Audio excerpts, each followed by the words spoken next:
Hello and welcome to WMLT News. I'm Courtney Vanatter. And I'm Chris Anderson. Governor Earl Ray and First Lady Joanne Yeager Tomblin honored those lost as a result of the September 11, 2001 terrorist attack. The two led the state in a moment of silence, as well as placed a wreath at the West Virginia Fallen Firefighters Memorial. They then participated in the remembrance ceremony held at the state capitol. Local state leaders and children attended. Governor Tomblin said that although 11 years have passed, we still remember that morning, where we were and what we were doing. This month is National Preparedness Month, and Greenbrier County Homeland Security and Emergency Management is launching meetings in a town hall style series to inform communities and prepare them in case of another emergency, like the June 29th storm. They are seeking feedback for what worked and what ways for them to improve in the event of another emergency. GCHSEM officials said, along with FEMA, worked hard and in some cases are still working to recover from the storm in June. They want to be ready and they want to emphasize on being prepared before another emergency.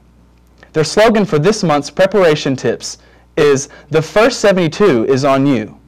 Evacuation plans and family calling trees are among the suggestions, as well as printing out important home documents in case of making a quick evacuation. A man is in custody after he allegedly tried to rob the First Community Bank in Beckley. Jimmy Williams entered the bank and handed the teller a note requesting money. After receiving the money, Williams exited the building and ran into the woods. Officers quickly were able to close off the area where the K-9 unit was brought into the track the suspect's path. After finding Williams, the money was returned and Williams was arrested.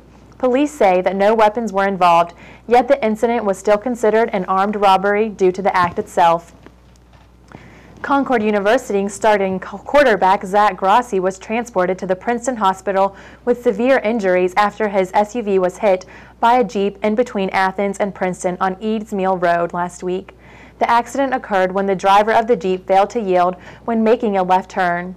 Grossi, a 3-year starter with 7,048 yards in his career and 12th best in the history of WVAC Conference. Here now is Nathaniel Altair from Culture Fest World Music and Arts Festival. This weekend, the 9th Annual Culture Fest, a local Princeton area music festival, was held at the Appalachian Folklife Center near Pipestem State Park. Vendors, musicians, and anyone looking for fun came to the festival from September 6th to the 9th to experience everything from expressive art to yoga.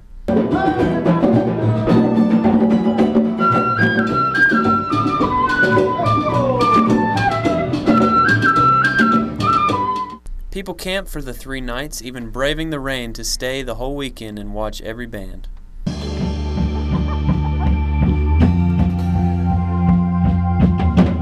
I met up with Culture Fest curators Lori McKinney and Robert Blankenship to see how this year's Culture Fest has been going.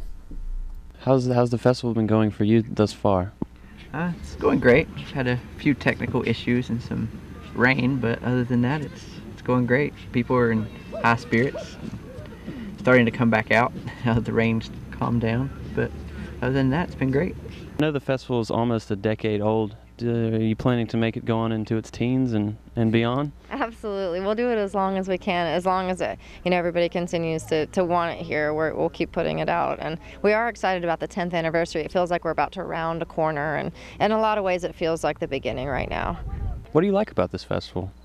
Well, I like that I get to play and I get paid to play, but I like the way that Lori and Robert, who've organized this event, they've taken the skills they've learned about organizing a large festival and also the skills they learned doing a local, more communal festival, and they've mixed them together. So you have a medium-sized, larger festival with a real family feel to it. The event planners know what they're doing, good food, good vending, But most importantly, the people who are putting on the festival are great people and are putting out the love. So I think that's really what's important for the foundations of a good project. In our area around here, a lot of people are pretty xenophobic, and it's not their faults, I don't think. I think people are just raised with just being afraid of what's different. And so when we bring in people from other cultures, because a lot of people around here don't have the opportunity to travel. You know, if they've gotten to travel, it might be to Pigeon Forge or to Myrtle Beach, so they've seen more chain restaurants, but they, you know, haven't really gotten the feel for, you know, different cultures and, you know, different ways of life. So if we can get them here on site in this beautiful scenery that they're used to in the West Virginia mountains, and bring in people from, you know, other cultures and expose that to them, and just sort of pump that message out through the media and through, you know, whatever avenues that we can use in our community. We would really like to just raise people's awareness of, you know, respect for diversity. All right, that's all for this weekend here at Culture Fest. For WMLT News, I'm Nathaniel Altair. Culture Fest wrapped up last weekend and included many unique vendors. Culture Fest wrapped up last weekend and included many unique vendors.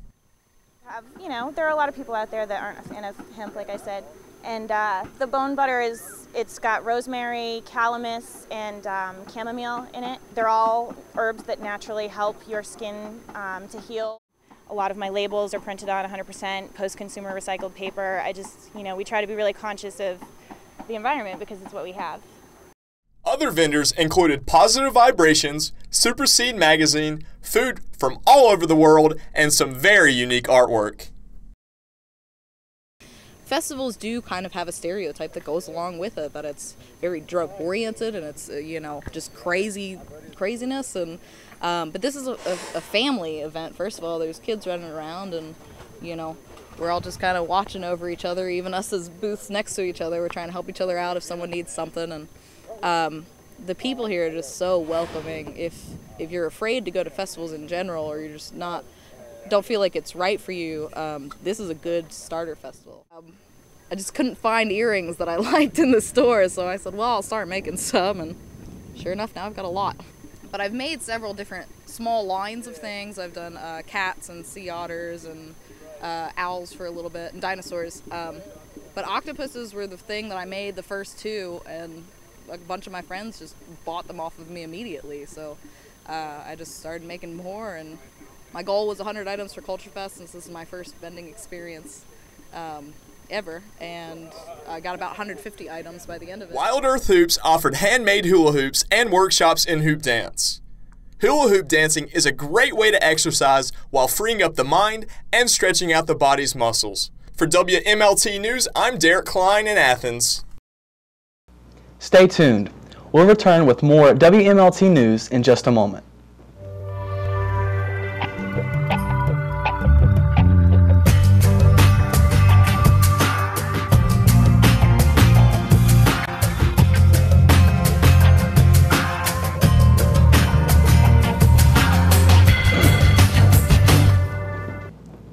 Century alumni, retirees, and family members rallied on Monday outside the Capitol in Charleston.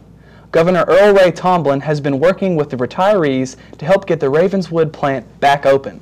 Century terminated their health benefits when they shut down in 2009. Tomblin met with the company officials, telling them before the company is granted economic benefits from the state to help reopen, they must agree to provide health care benefits for the retired. Century officials say without a special rate on the cost of electricity, it cannot reopen the plant.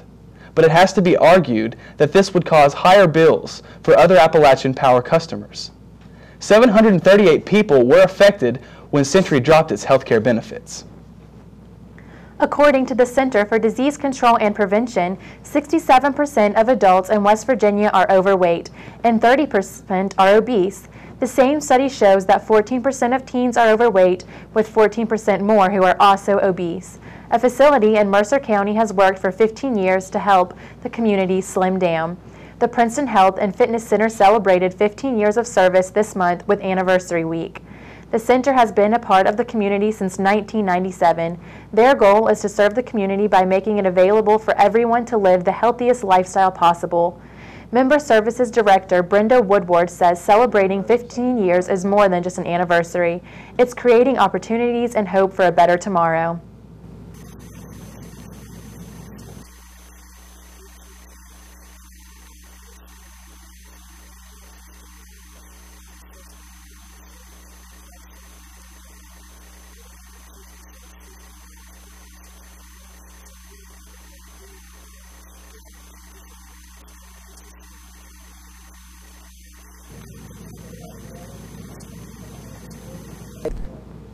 Here now is Jared Klein with all the details of the Sternwheel Festival. The Sternwheel Festival kicked off last weekend in Marietta, Ohio, and attracted thousands of visitors. The event, which takes place on the Ohio River that forms the border between West Virginia, was a host to a wide array of amusement for all ages. April Bruzda, who went to the fair, describes her time. Well, we came yesterday. We're from Mansfield, Ohio, and our friends are camping over at the campground, and we've just come and enjoyed the sights and looking forward to the fireworks tonight. The event honors its namesake with dozens of boats docked for show in Marietta. One boat even featured musical numbers broadcasted by Steen.